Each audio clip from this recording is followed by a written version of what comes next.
হাই friends, মই আয়ুষ ৰং চেনেলত সম্প্ৰচাৰিত হৈ থকা সূৰুজমুখী ধাৰাবাহিকখনৰ আজিৰ খণ্ডটো চাবলৈ বহুত বেছি ভাল লাগিব, কিয়নো যোৱাটো খণ্ডত মাহীয়েকে শেৱালীক ঘৰৰ পৰা পলাবলৈ লগ ধৰিছিল আৰু তেতিয়া শেৱালী মাহীয়েকৰ লগত পলাবলৈ ওলাইছিল।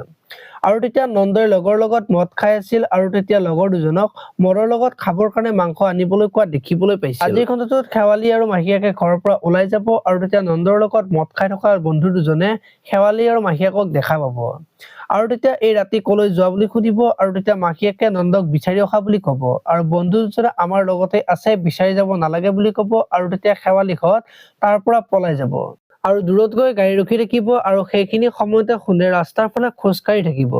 এতিয়া বোৰে শেৱালীয়ে শুনক দেখা পাই গুৱাহাটীলৈ লৈ যাবলৈ কব নেকি, দেখিবলৈ পাব আজিৰ খণ্ডটো। আনফালে আকৌ নন্দৰ বন্ধু দুজন নন্দৰ ওচৰলৈ যাব আৰু শেৱালীহঁতে তোক বিচাৰি আহিছিল, ৰাস্তাতে লগ পালো বুলি কব। এতিয়া বোৰ নন্দই শেৱালীহঁত পলাই যোৱা বুলি বিচাৰি ফুৰিব নেকি, দেখিবলৈ পাব আজিৰ খণ্ডটো। ইফালে আকৌ শুনে শুই শুই শেৱালীৰ কথা ভাবি থাকিব আৰু শেৱালীক ইমান অত্যাচাৰ কৰে তথাপিও এনেকে আছে, সেইকাৰণে তাই মোক সহায় বিচাৰিছিল আৰু মই সহায় কৰা হলে ভাল আছিল, ইমান কষ্ট খাই থাকিব লগা হৈছে বুলি ভাবি থকা দেখিবলৈ পাব।